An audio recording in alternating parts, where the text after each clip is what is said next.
Head Harvester Bill Arman from the West Coast. And Head Harvester Ed LaFlamme from the East Coast. We're at Seaside Villas Nursery.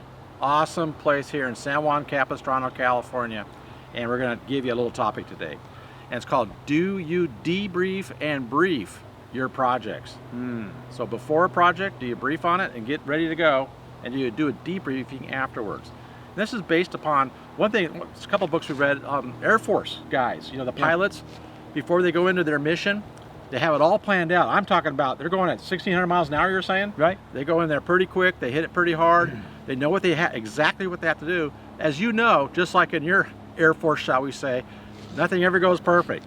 So when they come back, they debrief immediately so they can learn and make those adjustments. So the point here is always brief and debrief before going into a big project.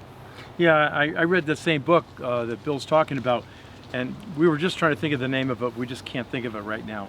But one of the things they said when they do the brief and debrief, that rank there's no rank at all. That's right. Everybody's an equal when they do that. There's no criticism and no rank. They just talk about the reality of what happened.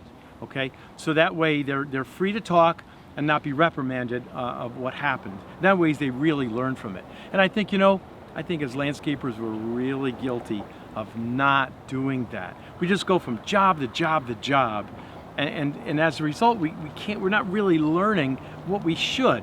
And how long does it take? Maybe 10 minutes, 15 minutes.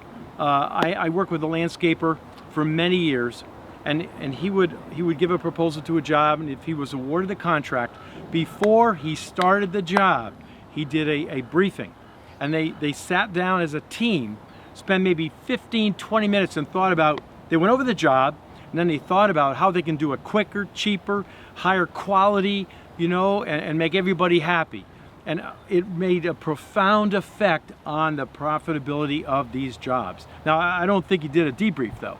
That's where I think he could improve. But again, I think we're really lacking that. What do you think? Absolutely. We get busy, the job gets done, and off we go off to our next adventure. And the best opportunity, even if things went wrong, even if it went horribly wrong, that's the best time to learn. It's the best time to learn. Right. So have a debrief.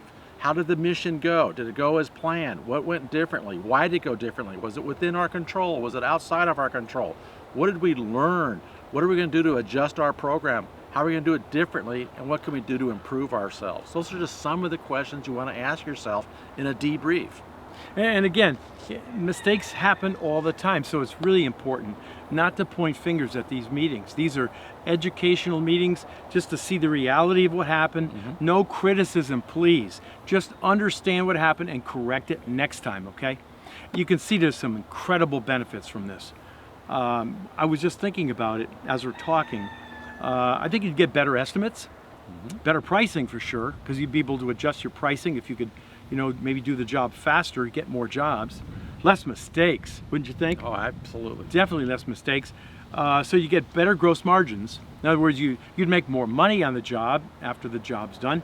And I think it would really elicit cooperation between your team, the immediate team, and even departments within your company if you do that. Because if there's any rubs going on, it'll be brought out in the debrief, and then you can work on that. Yeah, talk about cooperation. We used to have a little jingle. It was cooperate, collaborate, communicate, celebrate. We had all those in there. Practice the C's quite a bit, won't you? And here's what I want you to do. Consider, another C one, right? How's that? There you go. I want you to take this action. Consider what we just went over with you. Have a briefing before you go into the project, and fairly close, right after the project is completed, have a debriefing. That makes good sense, doesn't it? Absolutely does. I know this wasn't that brief, but take advantage of it, will you? This is Head Harvester Bill Arman from the West Coast. And Head Harvester Ed LaFlamme from the East Coast. Now go out there and harvest your potential with a good brief and debrief. We better debrief how we did on this I don't one. know, we did okay. Think we did all right. Should we do another one? I think, you want to do it again? I don't think it was brief enough. No. Was it? Well, it was. Hope they were listening. It was debrief enough. It was good stuff though, wasn't it? Oh, yeah. I think they got some You can good really stuff out of use that. this information.